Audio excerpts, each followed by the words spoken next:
একবার অনেকগুলো ছোট ছেলে একটা পুকুরের ধারে খেলা করছিল। হঠাৎ তারা দেখতে পেল পুকুরের পানিতে অনেকগুলো ব্যাঙ ভেসে আছে।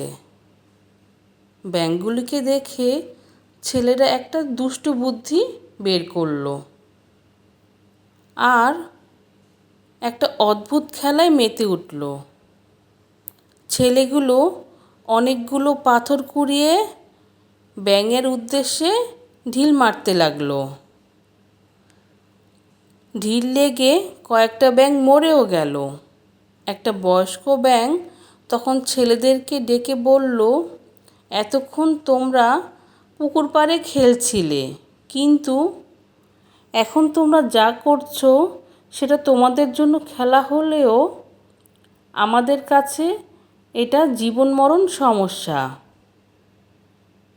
গল্পটির নীতিকথা, কারো পৌষ মাস কারো সর্বনাশ।